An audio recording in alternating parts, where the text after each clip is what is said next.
alive? I'm like, I don't know, honey. I don't know. Because I'm old. I don't know. You tell me why. I've so been looking forward to this. This is going to be fun. Yeah, I have too. Yeah. So this is great. Okay. So we're live. So here we go. And it looks like I have no lipstick on. I can see. No, you look great. Do I? All Go put some on if you want. right. This is reality, people. This is reality. Welcome to Behind the Scenes of the Kim Sorrelle Show. Love is podcast with Laura Carney. Hi.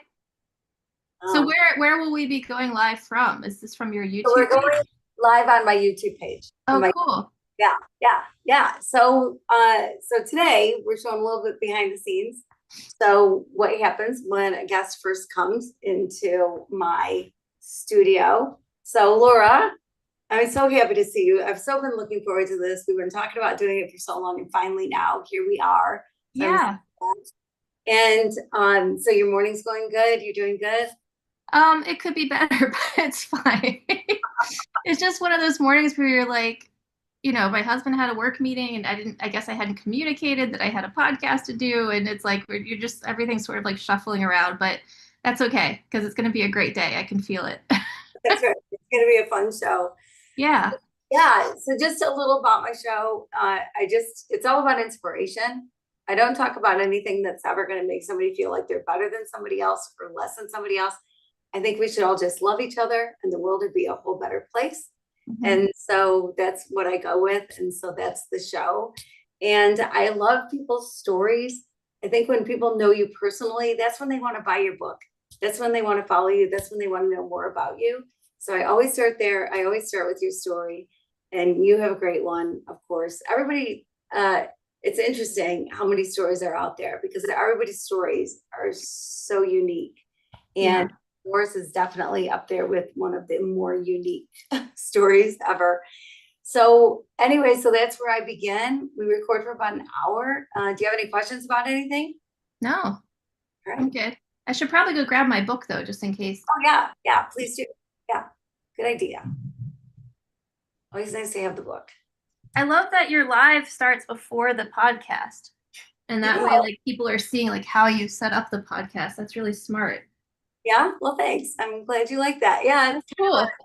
fun. I don't know. I'm just starting doing it, and so we'll see how it goes and see what reaction is like. But yeah, I mean, I think sometimes people wonder what goes on before a podcast. If you just Yeah.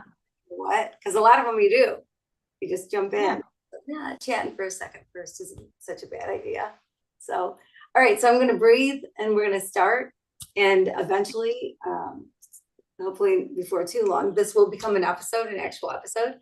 So they'll, cut and splice and put it together, and then it'll be put out as an episode as well. So, all Great. right. So here we go. Okay.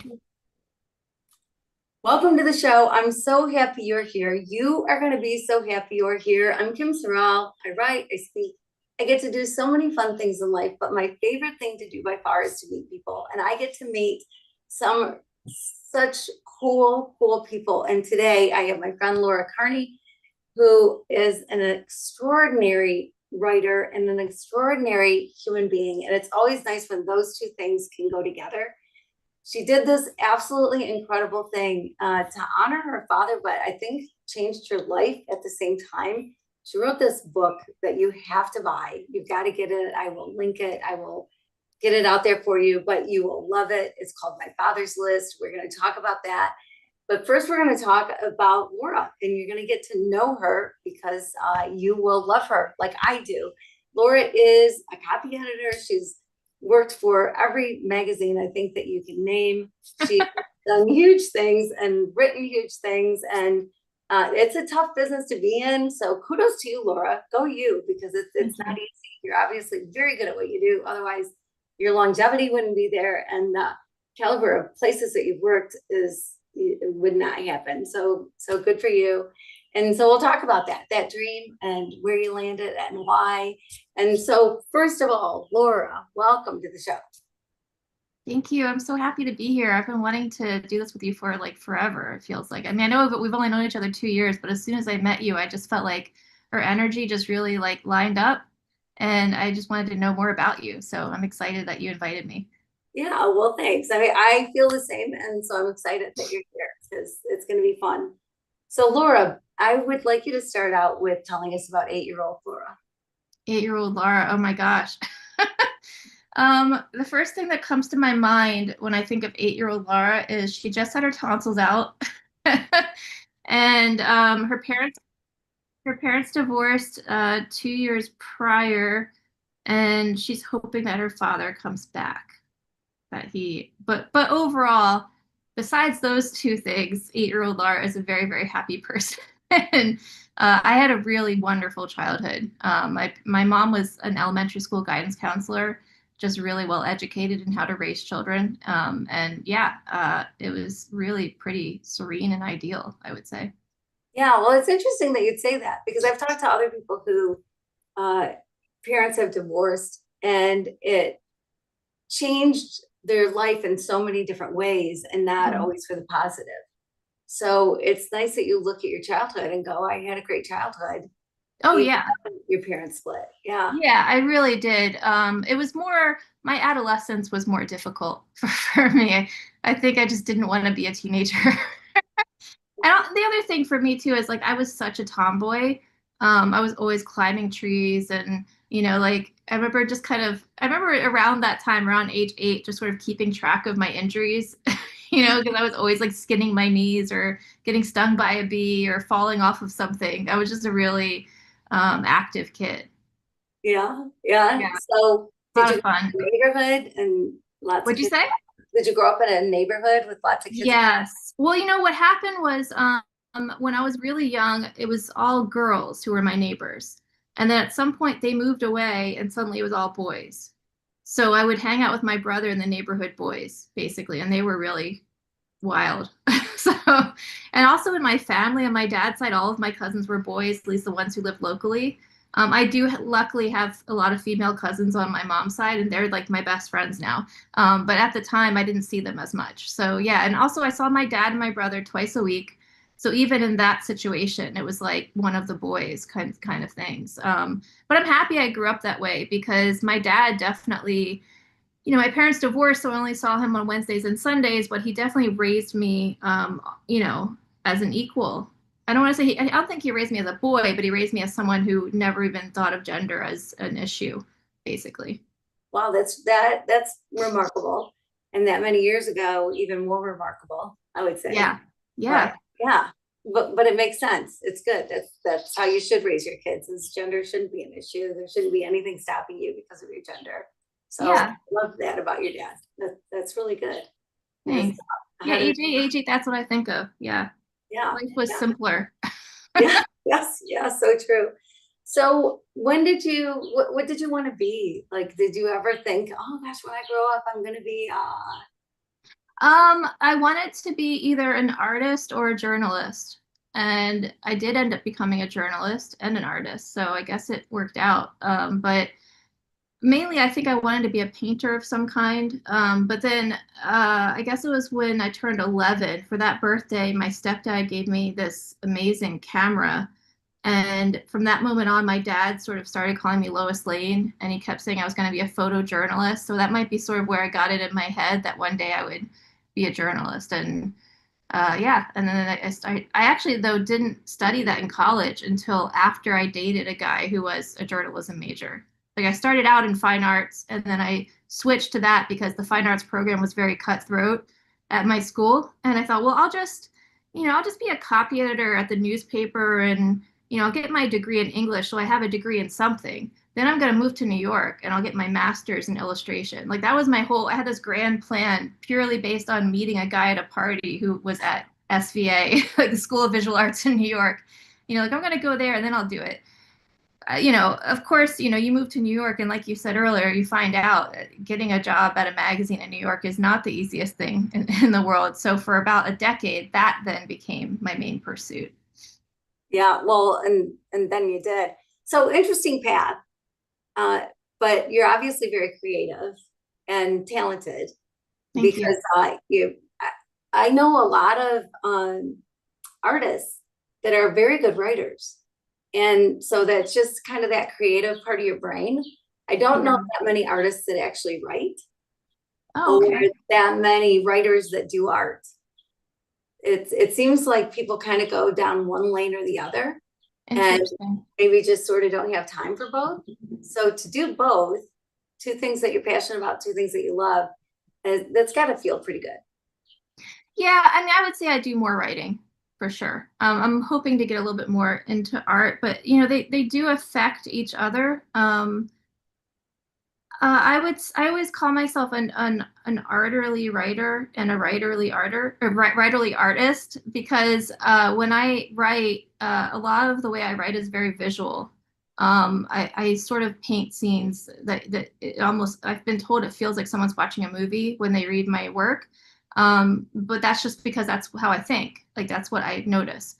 And when I draw, my husband always teases me because he's an artist as well. He's a graphic designer. And when I draw, my lines are very like layered to the point where after a while they just become like this thick outline on something that doesn't really have to be there, but it's because I've gone over it and over it so many times. So I'm very sketchy as an artist. I don't just do one line basically. So that to me feels like a quality a writer would have that you would just kind of keep going over it. But that's a good question. Thanks for asking that. I miss art a lot, and I'm hoping that in my next book I can combine them a little bit better. Because I think when I was really, really young, maybe 7 or 6, my goal was to be a cartoonist, and in that way you could do both.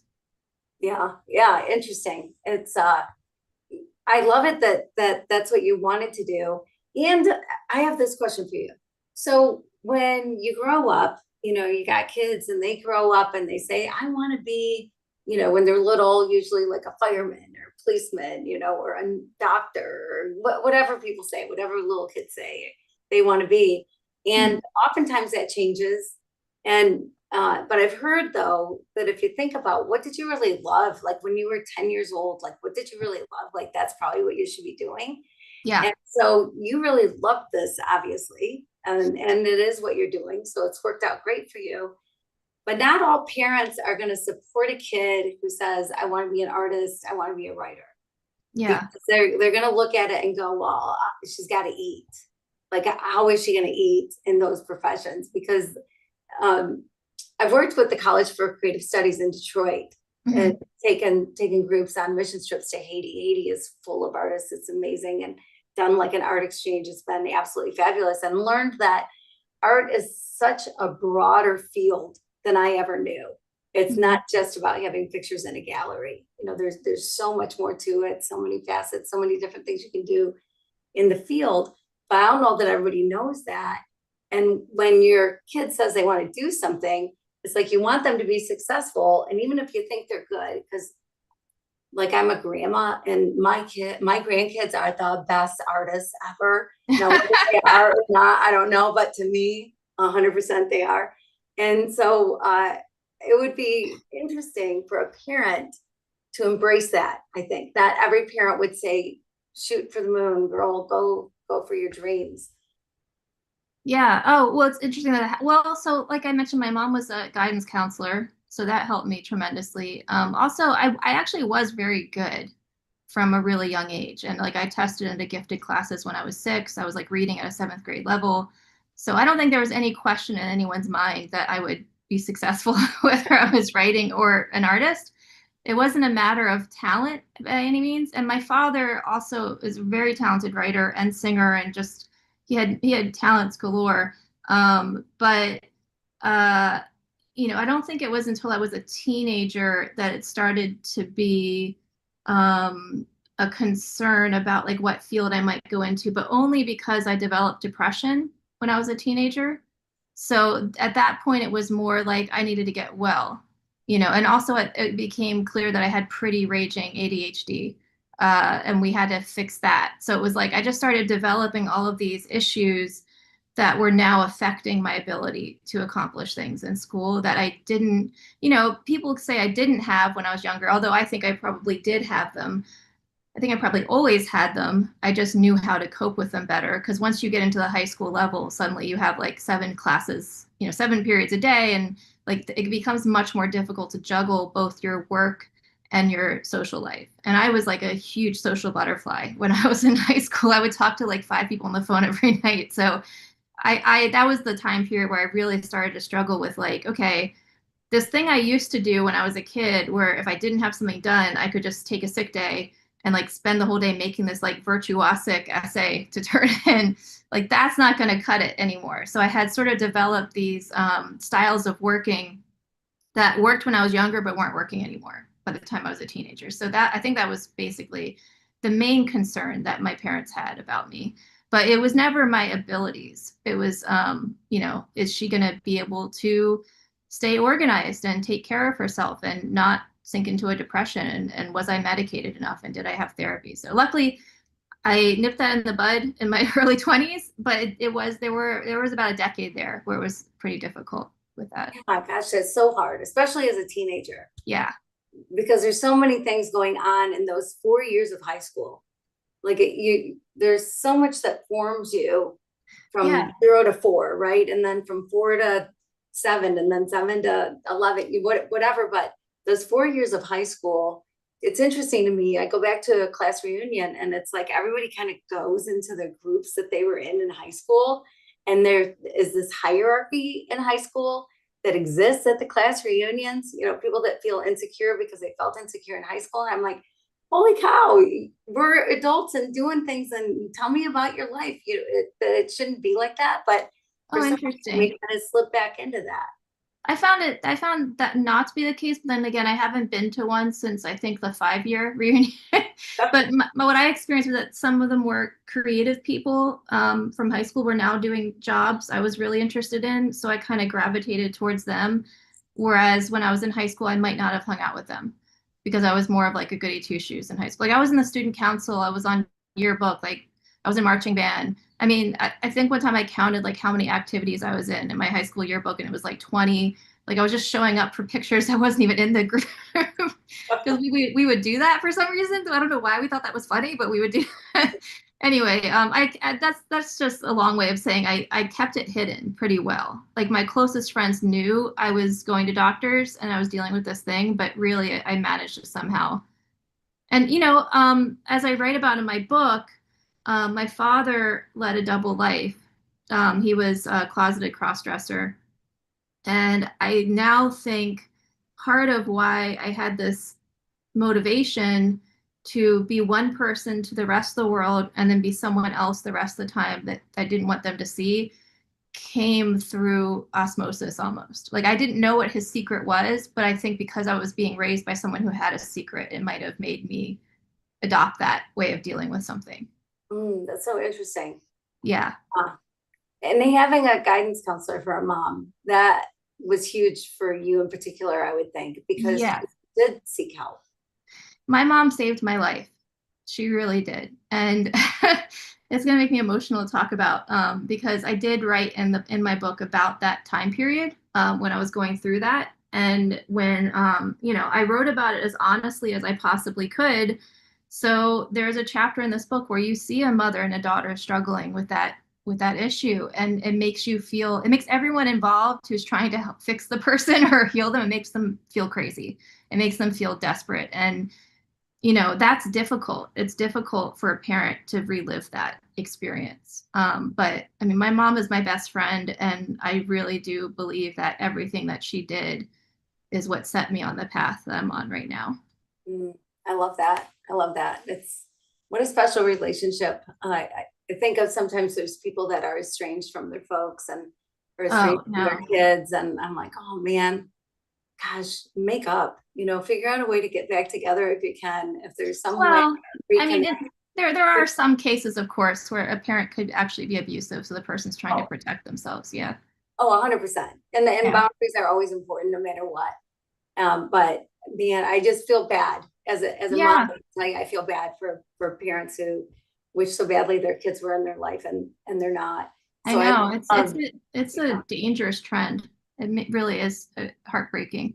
yeah. Well, I mean, we live in this world where kids move away, and it didn't used to be that way. Years ago, you'd stay in your general area, and that's where your families would be. Mhm. Get together for Sunday dinner, or whatever it was, and now like my kids are scattered, and kids do that for Yeah. jobs or for whatever opportunities come along, and it's great. We can stay connected. in so many better ways than we could have years ago, but it's still not the same as being in person. Yeah, And exactly. so, yeah, so Yeah, that weighs on me. Yeah, I mean, I go and I spend a week with my mom every spring and I spend a week with her every fall because I just feel like, just a weekend visit isn't enough for me. Like I want to be part of her daily life. So I always try to do that. And as they're getting up there, my mom is 79 now, my stepdad's 81. It's like I just want to spend as much time with him as I can. yeah, yeah, that's awesome. Well, and your stepdad had an influence in your life. Yes, and we have a great relationship now.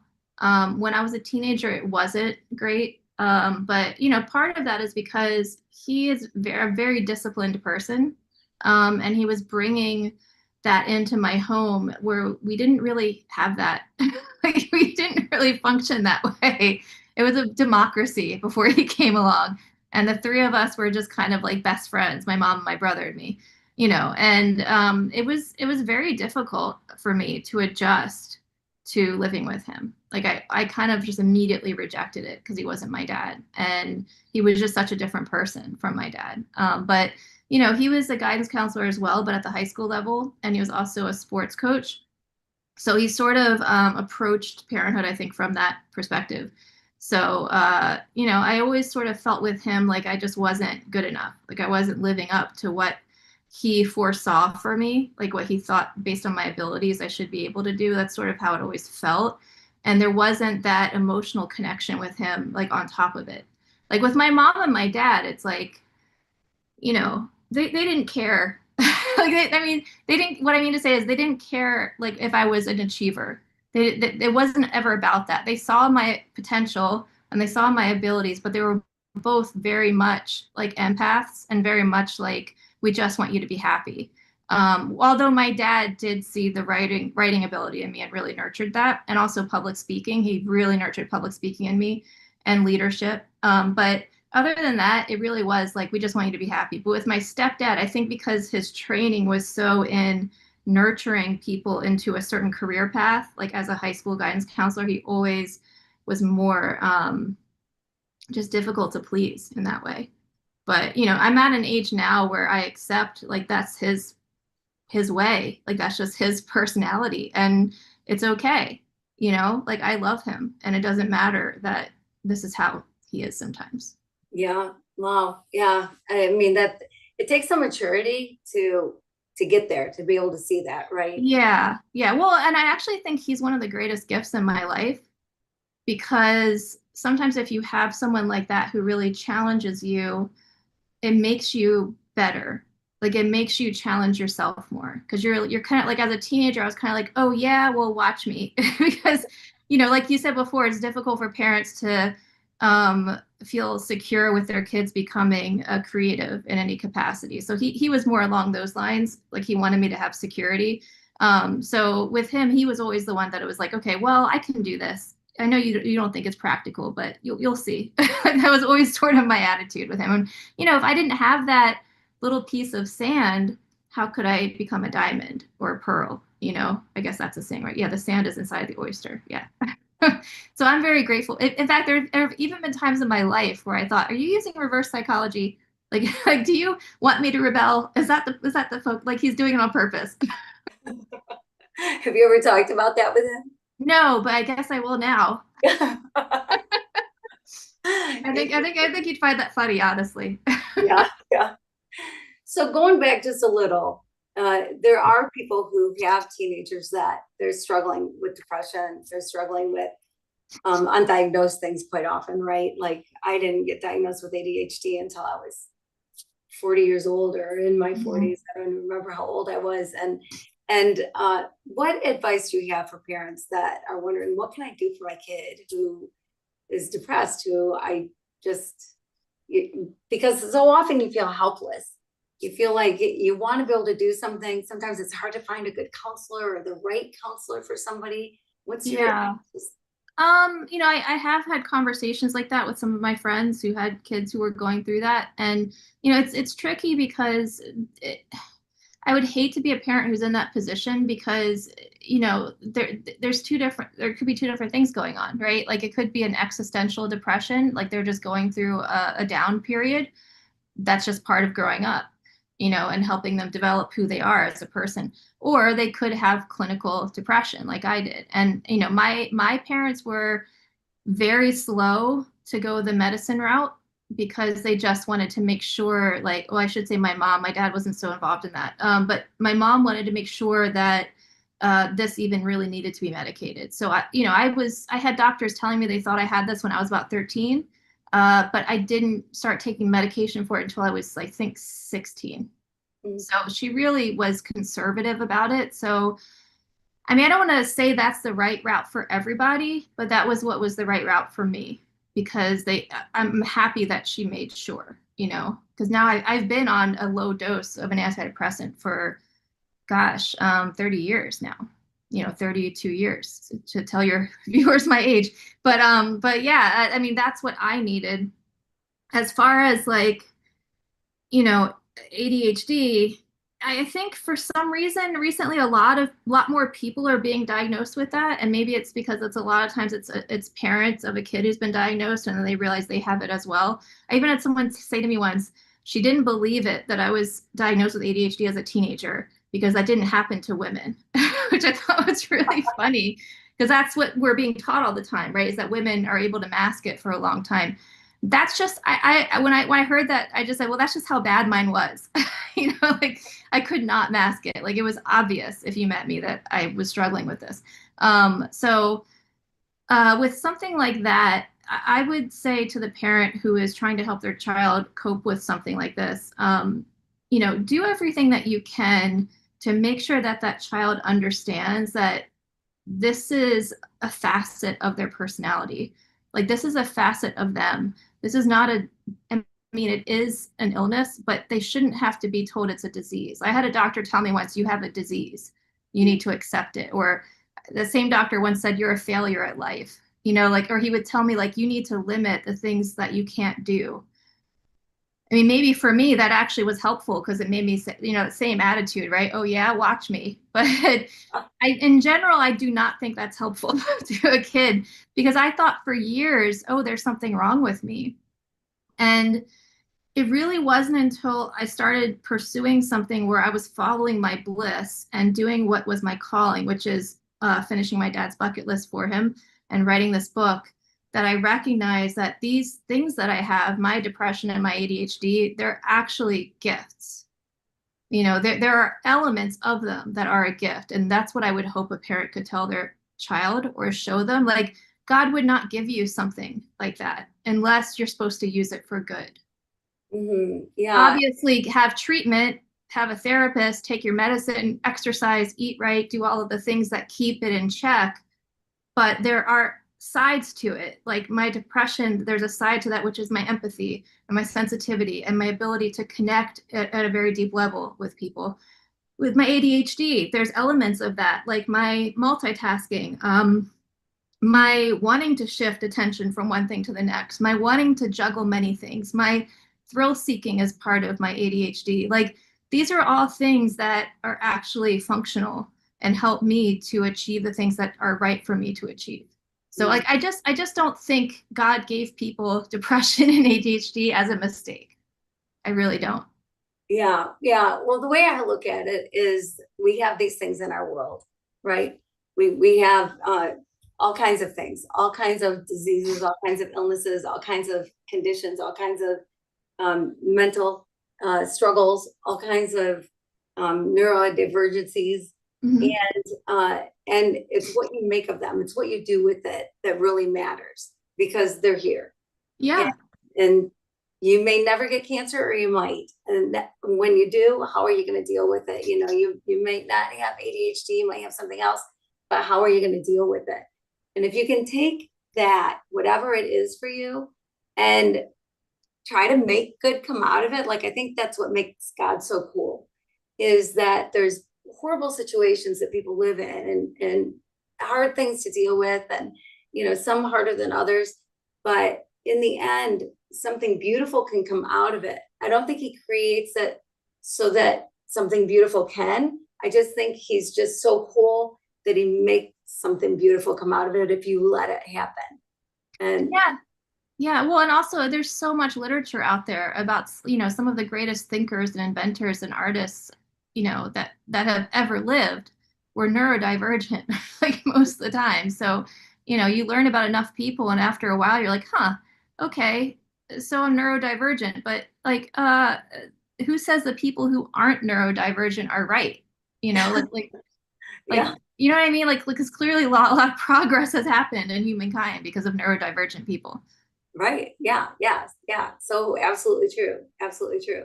And I love it that there's that kind of diversity. There's diversity in everything around the world, but there's also such brain diversity. I think Yeah. that's a cool thing because it takes us all. And people thinking different, that's a good thing. That's not a bad thing. That's Yes. a good thing. We need that. Yep. So yeah, yeah, I love that. I love your advice for people. That's so good. Thank you for sharing that. I sure appreciate it. Yeah, they don't need shame on top of it. Is all. That's the thing I really struggled with, is because I was such a perfectionist. I was such an achiever from an early age. So to have anything different about me was like, oh, this must be a thing that's wrong with me that I have to fix, basically. As Yeah, opposed to heal and learn how to live with. right, right. Like we're Yeah. not objects that need to be fixed. Right. Yeah, exactly, exactly. And that's what's so incredible about us is that no two of us are exactly the same. We're Mhm. all different. Nobody's walked in the same shoes. Nobody has the same brain. We're 99.9% exactly the same. Like our DNA is 99.9% the same. That 0.1% that determines your eye color, your hair color, your height, your how your brain works, all the stuff about you, all the things that make you you is only 0.1%. So in so many ways, we are so much the same. People are people all over the world, and I think that's a beautiful thing. But then to have this incredible amount of diverse thinking and diverse looks and whatever else, I think is such a beautiful tapestry. Like it's wonderful that we don't all think alike, that we don't Yeah. all act alike, and don't all have the same gifts. Oh, I'm really happy you said that because I just, I keep thinking about, so I reached a point with my therapy when I was 25, no, 24 actually, where I had to spend a week in a hospital. And it was because I had seen a doctor who put me on like 9 different antidepressants at one time. Because he was saying, oh, you have bipolar 2, you have anxiety, you have this, you have that, you need this to counteract this, the side effects of that drug, and you need this to counteract the side effects of that one. And, because all of these things were happening. My body's extremely sensitive to medication. So I was having a lot of like skin reactions and I was putting on weight and just all these things were happening to me. Just what a 24-year-old wants, you know? And eventually, I switched doctors to a new one, and she was like, "Oh my God, we have to get you off all these drugs." So I had to go to a hospital just to get off all of them safely because it was too many for me to do on my own at home. And there were actually a lot of people in that place who had some pretty serious illnesses. Some had schizophrenia. A lot of them had some kind of an eating disorder. I'm really glad I had that experience because it actually ended up totally shaping my life, like shaping the direction I would end up going into. Because when I got there, I think it registered immediately for me that other than, the need to safely get off of these drugs that I didn't actually need, I didn't totally belong there. Like it didn't really make sense that was that sick that I needed to be there. So right away I decided, okay, this is an article I'm writing. I'm here as a reporter because I had just been studying that in school. Someday I will write about these people. And now it's like I recognize that by being in a place like that at such a young formative age, I was being shaped into the artist I would be, into the writer I would be. I was getting a chance to see humanity at its most vulnerable. And I will always be grateful for that experience, even though at the time it was very scary for my 24-year-old self. Now I recognize like that's why I'm someone who likes to help people. I'm someone who like no problem someone could bring to me is too difficult for me to try to like have empathy for. So it's interesting how those things happen, and when they happen you're like, oh my God, this is awful. I don't want to be here. I don't want anyone to know I was here. But like later it's like, if you can just embrace that happened to you, like you said, there's something you're supposed to do with it. Mhm. Yeah, wow. Wow. Yeah. I picture things like One Flew Over a Cuckoo's Nest. Yeah. That it would be difficult to Well, it live. wasn't quite like that, but I would imagine not, but that's what comes to my head. yeah, it But wasn't quite like that. That was a different time. yeah, but when you definitely feel like this is not a place that I need to be, Uh-huh. you needed to be there, but not a place you really felt like you belonged.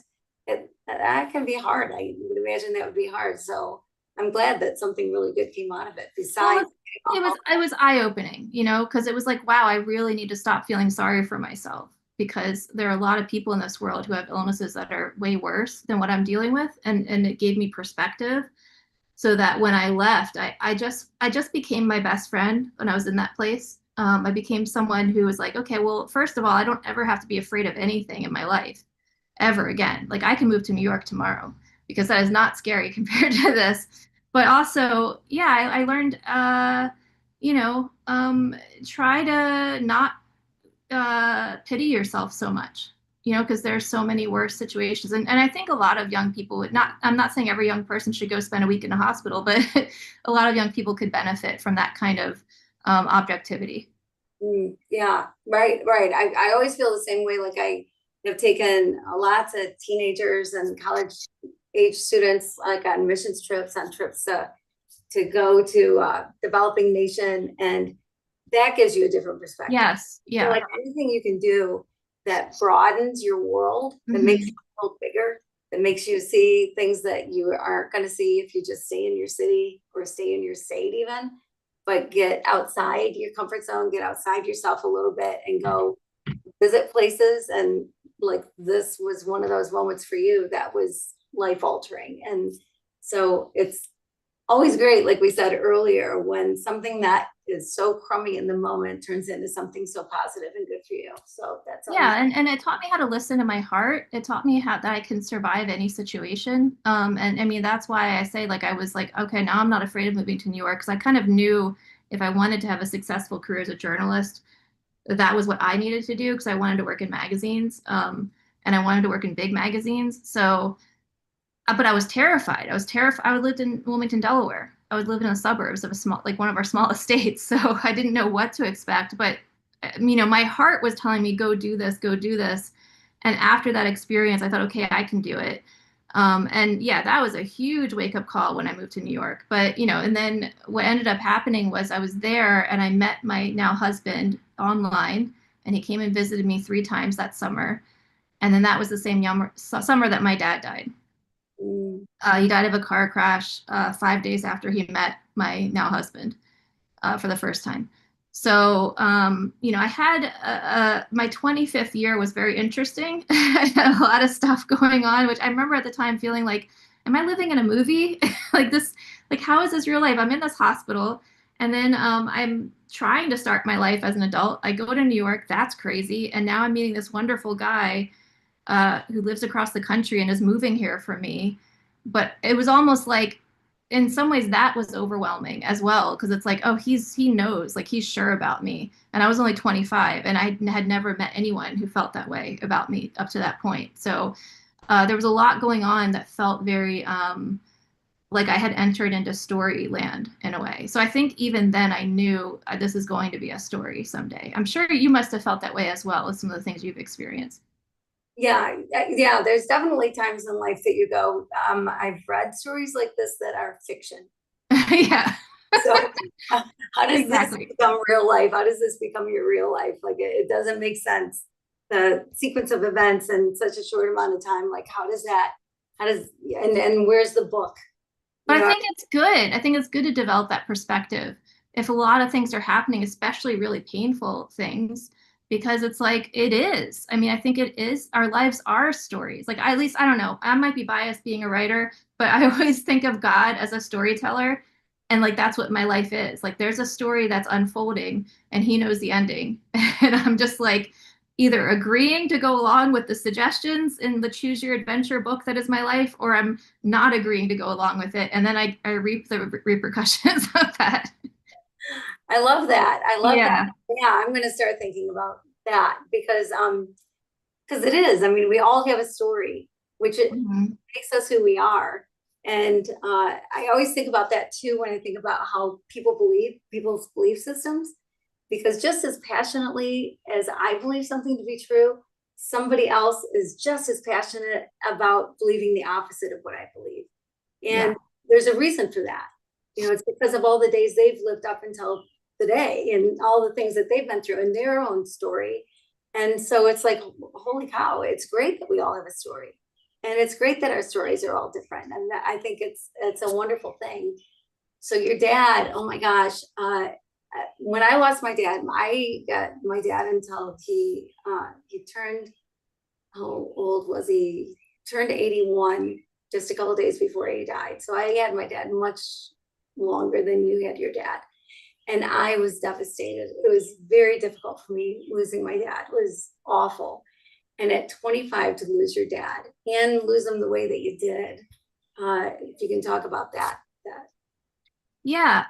What's funny is I use that phrasing that you just used, losing someone, because it just is what we say. It's what makes sense. But there's still, ever since I did my project to honor his bucket list, there's still this part of me that feels almost wrong using that word lose, because now I feel it's not possible to actually lose someone. There's a life that goes on the other side. I believe, like, I feel it. Obviously I have no proof of this, but so I think of it more as like that was when his time here was up, and he was meant to exist in a different form at that point. I'm sure this is going to sound so woo-woo to your listeners, but that's how I look at it. But yeah, I was 25, so it was.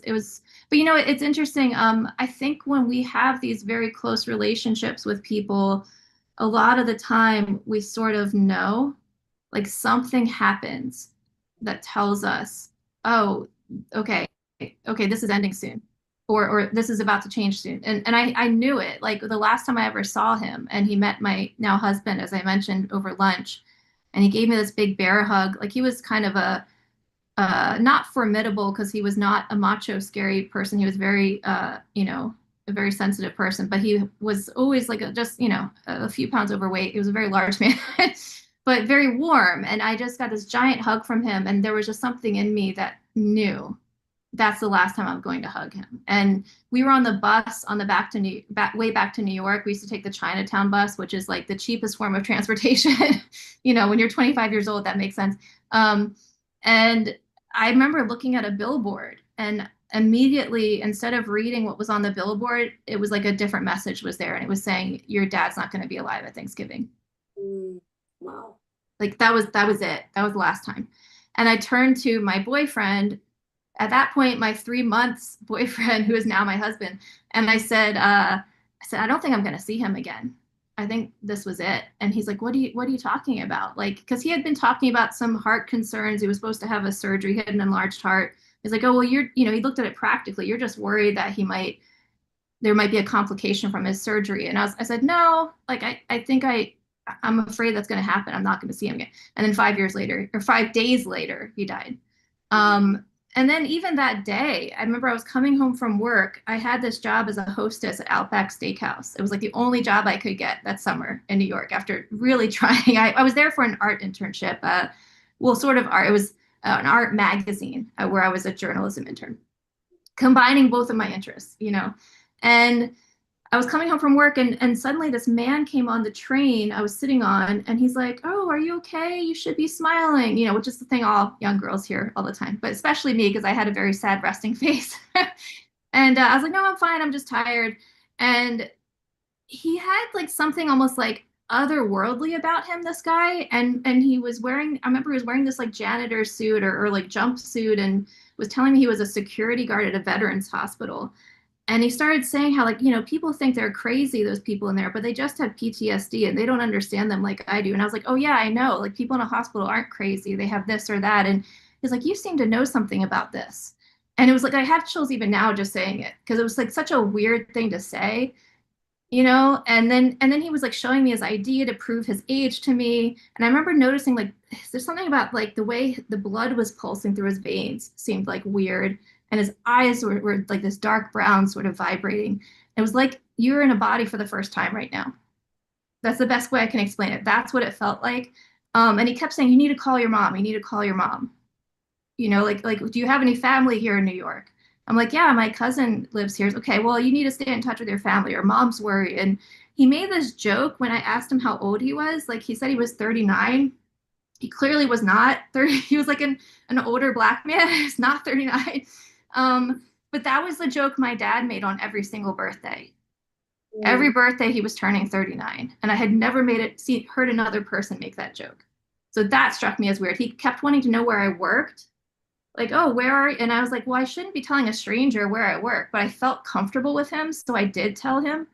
So, like, after I got off the train, that was when I got the phone call from my brother telling me that my dad had just died. wow. Wow. So, like, to this day, and it's weird because even before I got that call, the reason I pulled my phone out of my purse was because I wanted to call Steven, my husband, who was in Seattle at the time, to tell him, I think I just met an angel. Like, that was not a person. And I was like 25 years old, so I was a little freaked out. Like, I just had a visit from somebody. Like, how did he know these things about me? Why was he telling me to contact my family? Now I think it was my dad just making sure I'm okay. And there's so many stories like that out there where someone and I'm sure somebody who's more on the practical side could listen to this story and say, oh well, it was such a traumatic event to learn that her father died in a car crash, so she invented this experience that he had come to see her. But the reality is I knew that that experience was different and there was something weird about it, like before I got that news. Like, I thought I just met Jesus. Like, that was what I was thinking. And I wasn't someone, even though I think I always had intuitive abilities, I wasn't someone who really believed in it, at that time. So I really think that that happens. There's stories like that all over the place where someone's in a hospital waiting room and they meet a kind stranger, and there's something about the kind stranger that isn't quite normal. It's like very, very caring towards them, gives them a feeling of peace. So I really do think that, like, not only do you know before something like that happens just because of your bond with the person, but God will send something to help soften the blow, to help, and there's even stories about, kind strangers showing up and like saving someone's life and then vanishing. And I mean, ever since that day when that guy showed up, I've had many experiences of that where someone shows up and it's like, it's to a point now where like I'll text my husband and I'll be like, okay, I just got a visit from dad. Because it's real. Like, to me, it's very real. I believe you 100%. I absolutely believe that that happens. I think Yeah. uh, people can be afraid of things like that because they don't know or they haven't experienced it, or they put God in a box and this is what he's capable of, and he's unaware that he's capable of other things. And I just think God is so limitless, and he really, really, really loves us. Yes. So gives us those special moments, sends Mhm. an angel. I mean, how many stories there's story after story after story too that I've heard about people that two men walked them someplace, they were lost and got them somewhere, and then they were gone and nobody else ever saw the two men. Yep. And things like that, or somebody whatever, pulling a car off of somebody, Yeah. then disappearing, like where are they? And so yeah, I just think God is just that amazing and that cool, that he cares about us so much and loves us so much that these things happen. And Yeah. yeah. But all I was gonna say is it's not just strangers though. That's what's so cool about it. Like, it's even the people you know. I mean, it's even like basically that's why I always try to listen if I have the impetus to be kind and go out of my way to help someone. And I think you're gonna love this because this is totally your jam. Um, do something that helps them that's not gonna do anything for me. Like, there's nothing tangible I can see that will help, that I will benefit from. But if I feel a strong compulsion to do something to help somebody, that could be God just, deputizing me in that moment, because I just think he comes to us through other people all the time. Yeah, yeah, I think so too. You're so right. And I think too, it can be easy to miss the moments or to Hmm. let the moments go by. Yep. And I believe that if you feel a nudge, like all of a sudden somebody comes into your head, you should call them, Oh, text, totally. reach I out to always them, do. right? I And always do. Yeah, and it's amazing what you find out when you do. That Something was happening. Yeah, they needed to hear from you. Yep. yeah, yeah, yeah. And but it's easy to just go, "Oh, I'll call them later. I'll deal with that later." And it's like, well, no, for some reason they came into your mind right now. Yeah. So right now is when you should reach out. And Yep. I know personally, I've not 100% of the time done that. And when I haven't, I've regretted it. Hmm. And so do it, just reach out. And I love that your dad just shows up in whatever form and whatever time, and always perfect timing, I'm sure. Yeah, he does. Oh, well, that was just the beginning though. So he died when I was 25. As you said, it was a car crash with a distracted driver. A teenager had made a phone call because she was lost. That's what they said at a red light, and then ran through the next light. I mean, I think she was off the phone at that point. She was holding it, but studies have shown that there's a cognitive distraction that happens for I think 27 seconds Mm. after you make that phone call. So her brain was still probably on the call or on whatever she was worried about. But anyway, yeah, that it was just in an instant. I was told that he died instantly. That I spoke to the police officers who tried to revive him, and they couldn't. This used to be a thing that was very, very difficult for me to talk about, that I wouldn't have been able to talk about without crying. But it was 13 years later. Was that right? 13? No, sorry. Yeah, 13 years later. That's right. 13 years later, after he died, was when my brother was moving into a new house. And I had just gotten married, which was very difficult for me to do because I had to accept my dad was not there in person. Um, but 6 months after the wedding, we were visiting my brother in his new house, and he shared with me that they had uncovered what appeared to be my dad's bucket list. And I knew immediately, I'm I'm doing this. It's funny. That's the thing that people like to ask me the most is like, how did you know? Like, why would you? Like, most people would find something like that and be like, oh, that's nice. Like, I have this nice memory of my dad that he was such a dreamer, blah, blah, blah. I actually think I might have glimpsed that bucket list when I was 25, and we had some of his things in my mom's basement, because he never remarried, and my mom and my brother were the ones who went over to his apartment to clean it out. I at the time said I was not strong enough to do it, which is a decision that to this day I don't want to say I regret, because I know I did what was right for me then, but I do feel badly that they had to do that and I wasn't there supporting them. But anyway, they brought some things home, and I think I saw it, and I saw talk with the president. What? Like at 25, when you see that, it's like, this is so embarrassing. I can't believe, like I'm sure my brain even went to like, if only you weren't such a big dreamer, and so creative and such a free spirit, maybe you'd be alive right now. Like I was so angry about it, as though it was his fault that he was in that intersection when he was. But finding that list or being given that list at 30, I guess I was 38, is a very different experience than getting it at 25.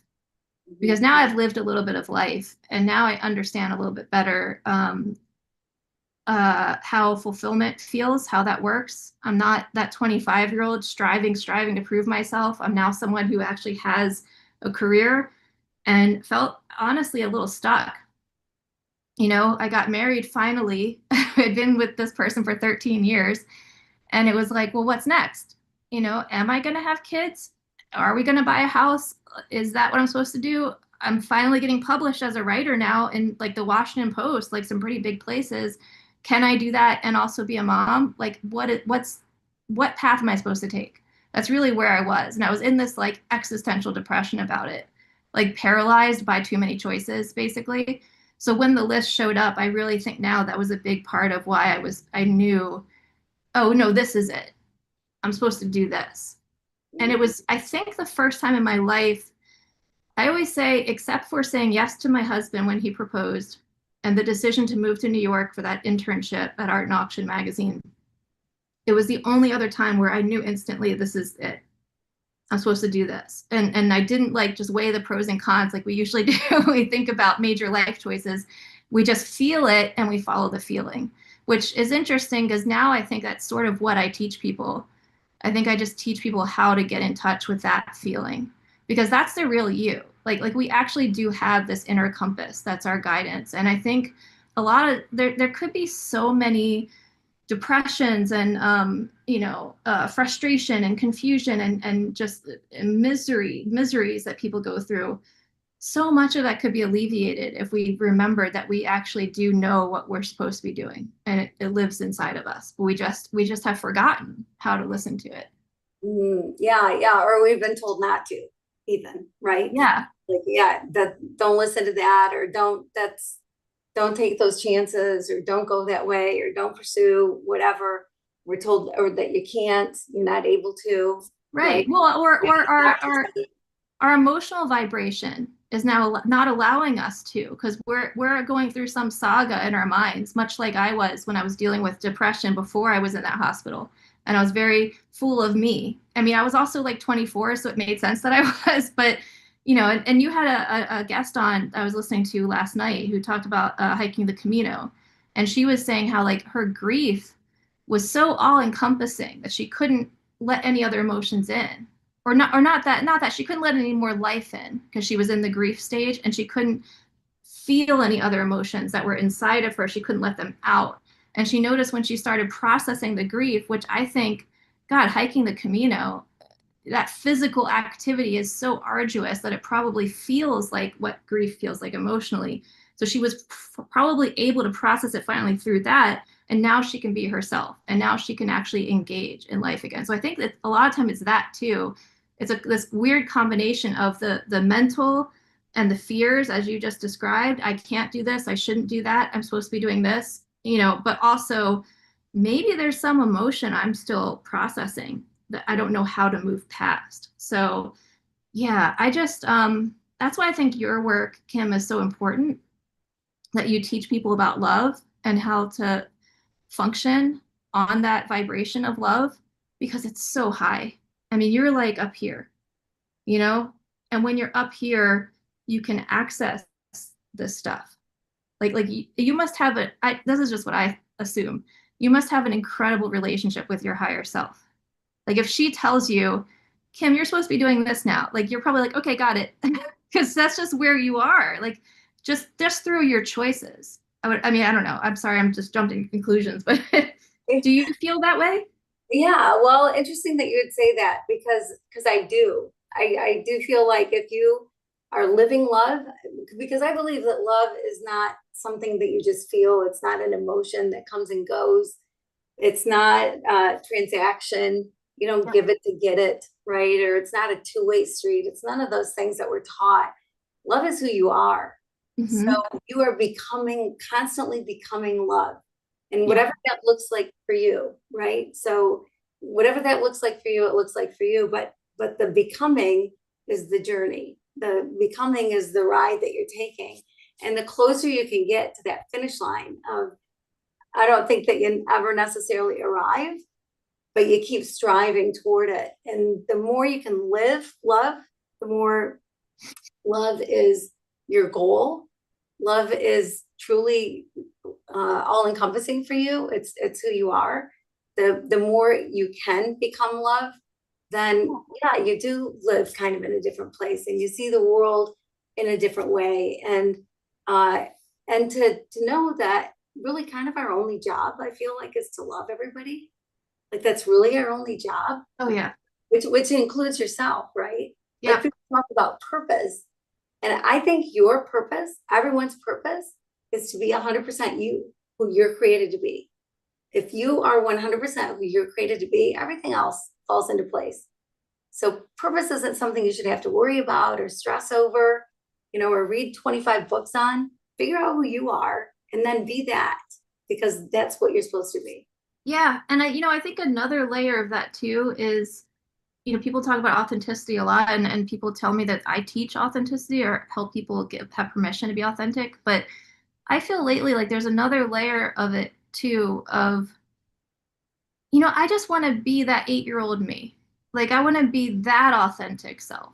Like as you asked in the beginning of the interview, like I want to be that most pure, innocent version of authentic me who believes everybody is trustworthy, who is living in like a princess fantasy land, and who sees the wonders of everyday life, and there's nothing that's like holding her back, and can let herself love unconditionally with no fears, no paranoia, no jealousies, none of that stuff. I mean, I just think when we're born, we're equipped, like we're able to do that, but like life just like starts teaching us things, and we start protecting ourselves as humans, and we forget that pure spirit that we have.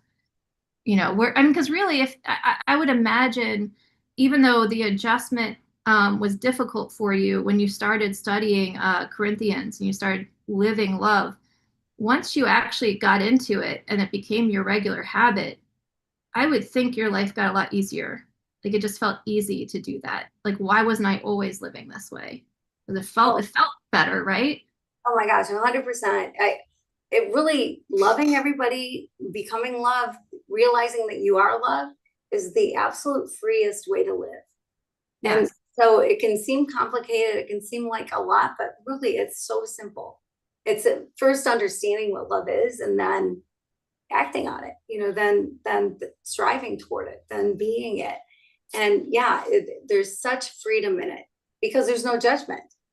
So many things fall back to judgment. We judge Yeah. ourselves. How will people feel if we say this? How will people feel if we act this way? How are we going to look? Whatever, or that person's doing that and that's wrong. Mhm. Just assuming people are wrong about something or that they're not trustworthy.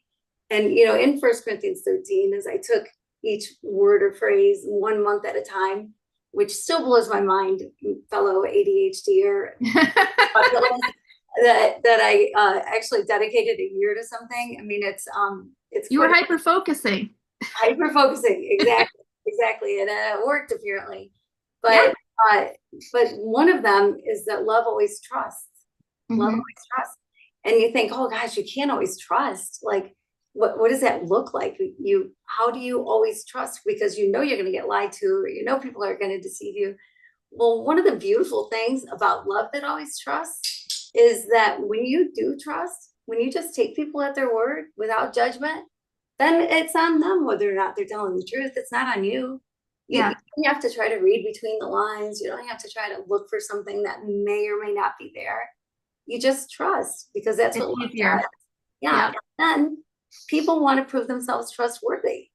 It's Yes. this amazing thing that happens. If you trust them, they want to be trustworthy. And so there are so many things that are like that you kind of think the opposite is true, or we've been taught the opposite is true. And when it comes down to it, it's like, no, it's this is the Well, 8-year-old I trusting. mean, you can train your mind to look for the good, is what it is. Like I always try to imagine the people I love at their best, and then I treat them as though they are being that. And then they sort of be, as you said, they become that. Or I don't see it. If they are not, if they are being deceptive, if they are hiding something, whatever it might be, I don't see it as much because I'm not looking for it. Like I just see the good parts. And the other thing I like to do a lot is like if I'm entering a situation where I feel a little nervous about it, I'll just pray, let this go spectacularly, and like I'll imagine what that would look like if it did, and it usually does. It comes close, or even is it better than I could have imagined. And I don't think people understand like they can do that. Like you can, if you foresee that there's a thing in your future that not only are you wanting to do for your own fulfillment, but you believe that God is calling you to do, which is a real double whammy. But I actually think both of those things usually coincide. You can actually think about it enough in your brain that you can convince your brain that it already happened. And then what starts happening is your reality starts catching up. So, for example, when I set out to do my dad's bucket list, which had 54 undone items on it, I was doing that all the time. It took me 6 years, but I was always thinking about what is this going to look like when I'm finished with it? And then for each individual item, what is skydiving going to be like? What is sailing by myself going to be like? What is running 10 miles straight? That was the first one I did. And I was already a runner, but I had never run a race where I didn't walk a little bit. So this was now going to be one where I had to just run the whole time. And it was like, well, what is that going to look like? And usually you get there and it's like, okay, so the dress I bought to wear for the meeting with my publisher once I finally got a book deal, because number 3 on the list said write and have a few novels published. So my dad's telling me you have to do this.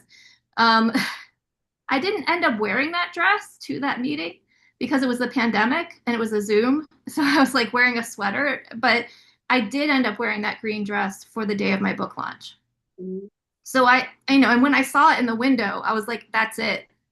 I mean, and that helps a lot too. And I don't even consider it manifesting really, because people talk about manifesting all the time. And I always think they're sort of taking the God out of it. It's like, okay, well, you could want something really bad, but if it's not meant for you, it's not going to happen. Mhm. Yeah, that's such But good. but for me, seeing that dress and trying to get this book deal, like if I had not found this list and I had not committed to this list, I wouldn't be trying to write a book. I wouldn't believe I could do it. I wouldn't be trying to get published. So because I felt like I was serving something higher than me that I was meant to do, suddenly I had this permission to dream. I had this permission to say, okay, well, that's the dress it's going to be. This is the part I'm playing that day. And that also, I think, increased some detachment for me. So whenever things didn't work out the way I thought they would, it would be like, well, that's okay, because this is all an experiment anyway. Mhm. So I always like to tell people, like, what's your why? Like, what's the bigger reason? Because simply just being someone who's like, oh, I would love to be famous because then this would happen and then I would feel this way about myself. It's like, I mean, usually if like, you want something for that reason and then you get there, like you're going to get all the bad parts of it too, because it's your intention, like what you hope will come of what you're doing. That's what actually colors what ends up happening. So I started, what one thing I learned when I started on this project to finish my dad's bucket list for him was to start getting crystal clear about what my actual intentions were. And I find that when my intention is the purest it possibly can be, and it comes right down to like, okay, I need to give love. I need to love people as unconditionally as I possibly can.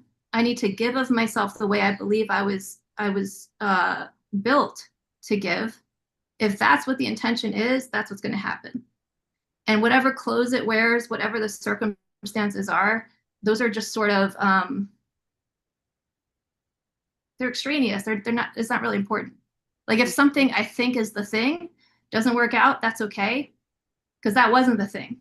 And as you said, judgment works that way too. Like judgment could be viewed as a word that's like negative.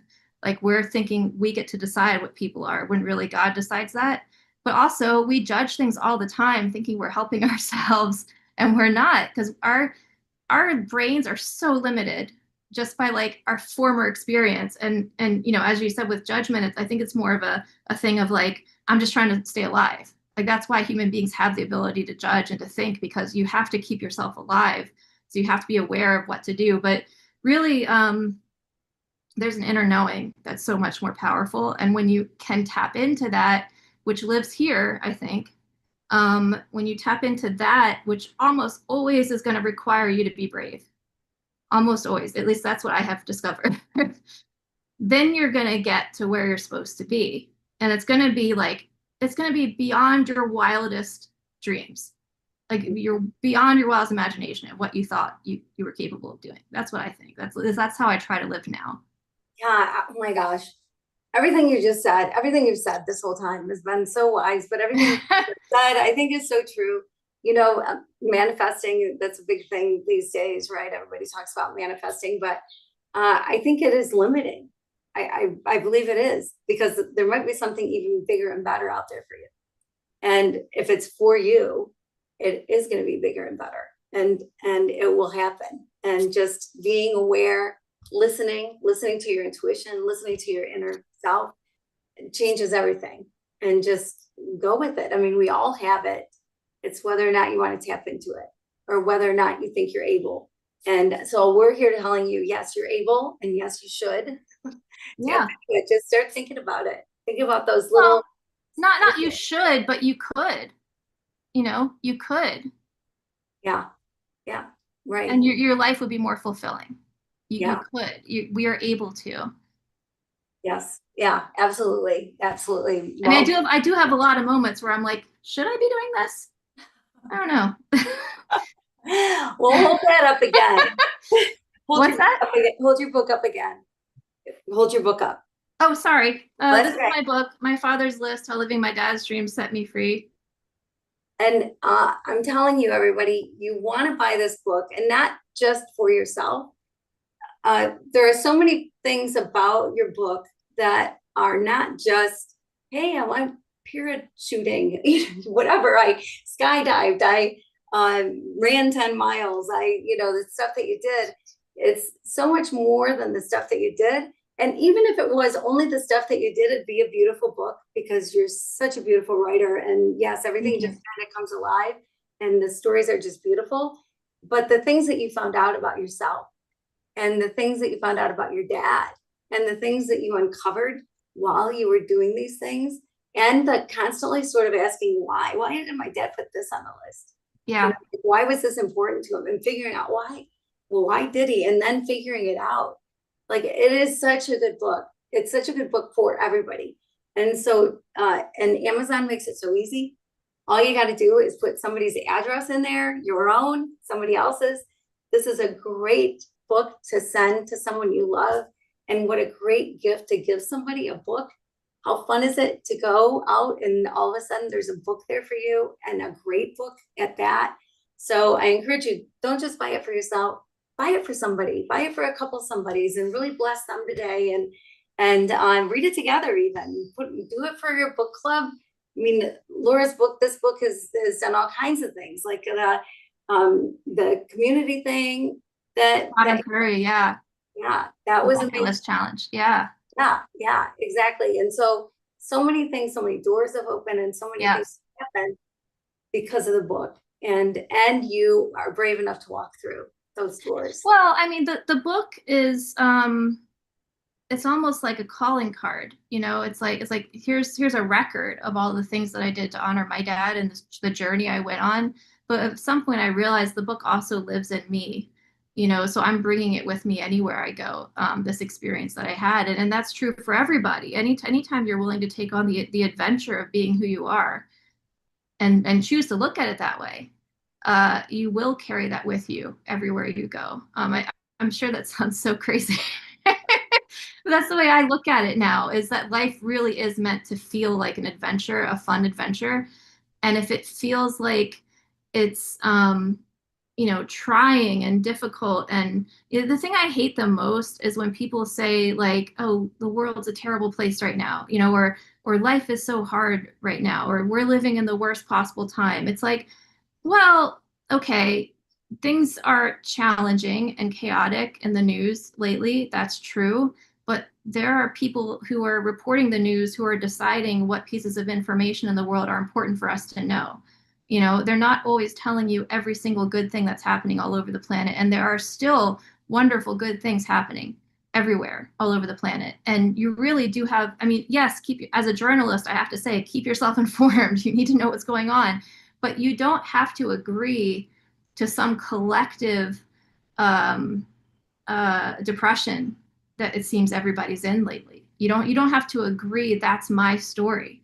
You can still have your own story. You can still have your own life and be focused on, what am I giving? What am I giving to people? What am I doing? How is my energy impacting other people? Like, there's so much agency that people can have in how they live their lives. You don't have to just say, I'm a product of my time, and whatever's happening in that time is now what you are, if that makes sense. But I realize that's a unique way of looking at it, and it comes purely just from, like, doing this bucket list, because I look at the time period within which I was doing it. I wasn't sucked in to drama on the political stage or any other stage that everybody seems to be recently. I just wasn't, because I don't think people are divided. I don't think people are really that different from each other. I think we're all very much the same. Yeah. Oh my gosh. Yeah. Thanks for saying that. I Yeah. think that's true. People are people all over the world.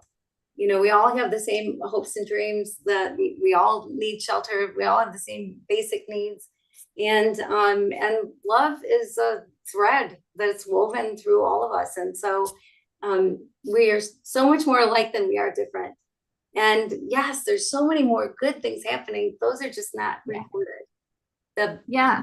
things are the things that are reported. And so to keep things in perspective, and then look for good. Like, Sometimes I feel like when I hear something bad happening in the news, then I immediately want to look for, well, what's something good that's happening to counterbalance it in my mind so that you don't get sucked into the, oh my word, the doom and gloom of it. And Yeah. I like that you say that we're not so divided, because you hear the opposite all the time. But the reality is, you are who you are. We are who we are. We're not the labels people put on us. We're Yeah. not clubs we belong to. We're not the political group we um, buy into. That's not who we are. The who we are is Laura and Kim. That's the who we are, and that's where it starts. And the other things might be something you believe, or some group you want to join, or whatever it is. But that's not who you are. And to keep those things separate, I think, is very important. And Yeah. to allow them to be separate in other people, to see the separation in other people and see the. Yeah, and if there's anybody out there who, if you're listening to this and you're thinking to yourself, huh, I have that thing I've always wanted to do, which I feel like always happens to me when I'm telling this story, but you feel overwhelmed, you feel intimidated by it. Or let's say you've already started on the path of a thing you want to do and you're not sure how well it's going or what's going to happen. I think if you're at a point where people are saying to you, oh, you can't do that, or that's not the thing you would do. Like, who do you think you are? What do you think's going to come of that? What's the point of trying that? If you're at that stage, you're doing well. Like, you're going exactly where you're supposed to be going, because what you're talking about right now is just like, we need to not pay so much heed to society's definitions of who we are and society's categories. And it's just a really easy way to label people and to navigate the very complicated. I agree, it is a very complicated world we're living in. Although it's always been a complicated world, we're just more aware of it now because we have so much information coming at us from all sides all the time. So if you're someone who's actually following your dreams, keep going.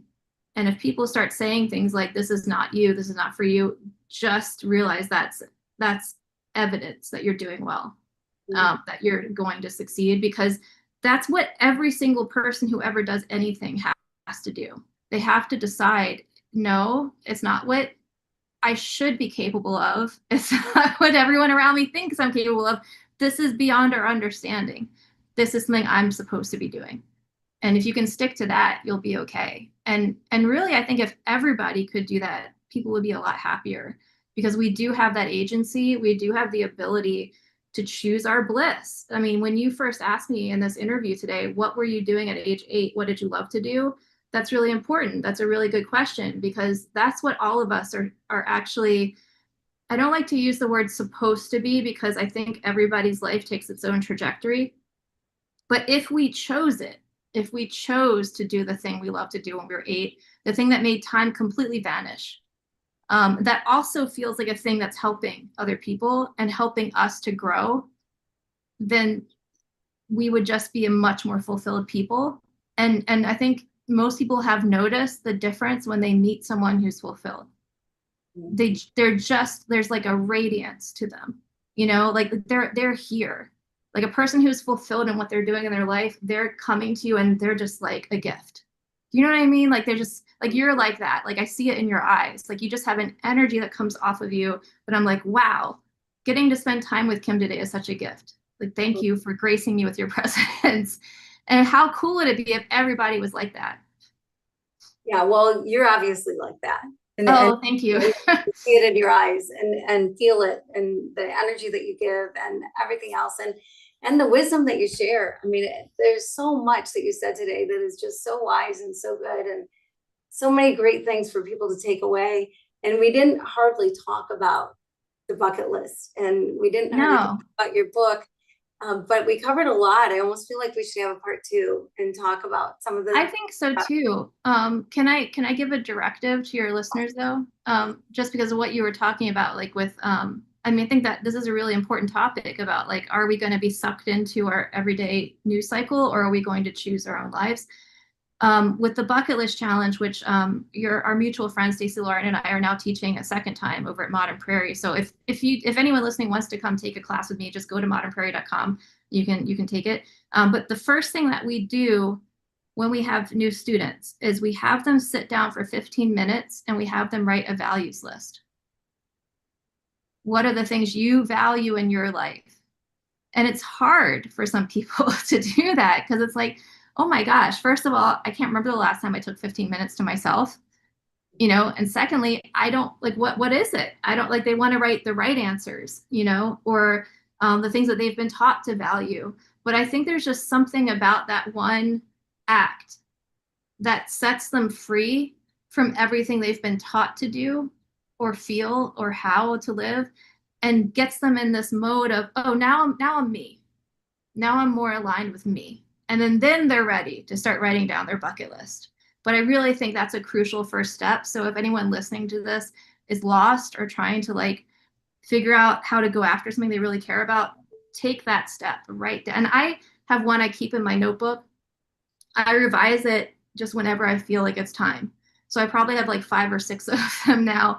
But I just think it's so important because it's like that's the thing that keeps me centered in who I am.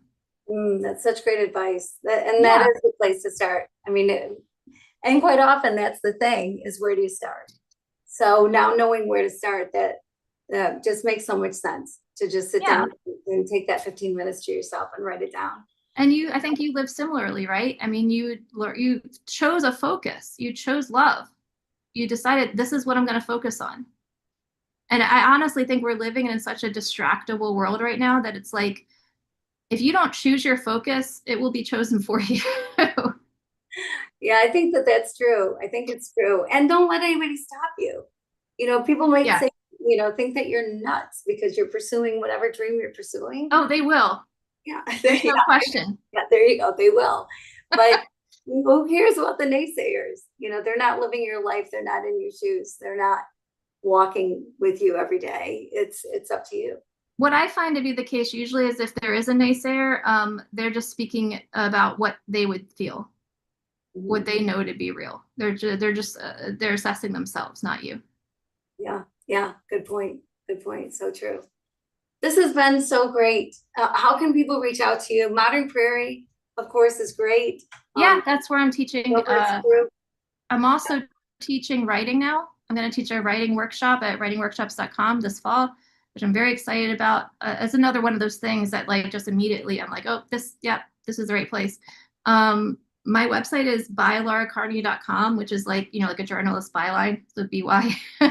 and yeah, I update that with my newsletter and, all my new stuff I'm doing. But I mean, I have stuff happening right now that it's like, I always say you should do the things that make you so scared that you want to puke. So what And do you right now? that's how I feel right now. There's some stuff I can't actually talk about yet because it's so like it's just exciting and like top secret, but it's a result of going on my mission and writing the book. And it's like it's like, okay, I chose to go on this ride and hold on and also go like this, when it goes up and when it goes down and enjoy it. Like that's what it is. And yeah, so I'm in a very exciting place right now. I'm excited for you. I can't wait to see and Thank hear you. all about it. It's awesome.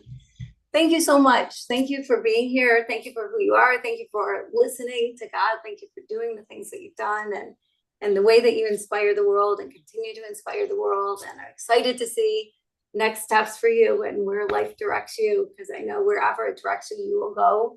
And that's the excitement of it all. So thank you so much. This has been so amazing. You're so amazing. Oh, thank you so much for having me. You're amazing. You inspire me. Yeah, well, thanks. That's so sweet. And thank you, everybody, for being here. If this is an episode that you can think of somebody right now that would be so good for them to listen to, please pass this on. Send it on to whoever you think. And buy the book. Go on Amazon, My Father's List, Laura Carney. It's easy to find, easy to do, and you'll enjoy it. I promise you. I'll even say, if you don't like it, I'll give you your money back. That's how sure I am. You will like the book. And thank you for joining us. And I just want to say this to you, that I pray that until we see each other again, that you keep your heart open and you live your love loud. There we go. There's the episode. That was so fun. You're so amazing. Oh, thank you. I kind of just went on a tangent there sometimes. I love it.